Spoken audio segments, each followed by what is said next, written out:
শিলিগুড়িতে ছাপাখানায় ছাপানো হচ্ছিল নকল লটারি। শুক্রবার সেই ছাপাখানায় অভিযান চালিয়ে ঘটনার পর্দাফাশ করে শিলিগুড়ি থানা এবং খালপাড়া ফাঁড়ির পুলিশ। উদ্ধার হয়েছে কয়েক কার্টন নকল লটারি। ঘটনায় গ্রেফতার 4 জন।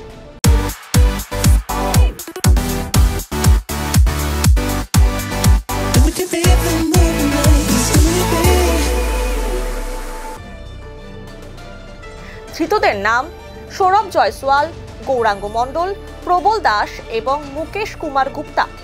উল্লেখ্য, শুক্রবার শিলিগুড়ি পুর নিগমের 4 নম্বর ওয়ার্ডের মহারাজা কলোনি এলাকায় অভিযান চালিয়ে নকল লটারি ছাপানোর ছাপাখানার পর্দাফাশ করে পুলিশ। সেখান থেকে 3টি কোম্পানির নকল লটারি উদ্ধার করা হয়। উদ্ধার হওয়া লটারির বাজার মূল্য 80 লক্ষ টাকা। ঘটনায় ওই ছাপাখানার মালিক সৌরভ জয়সওয়াল সহ আরও 3 কর্মীকে গ্রেফতার করে পুলিশ। শনিবার ধৃত 4 জনকে শিলিগুড়ি আদালতে পেশ করা হয়েছে। গোটা ঘটনার তদন্তে নেমেছে পুলিশ।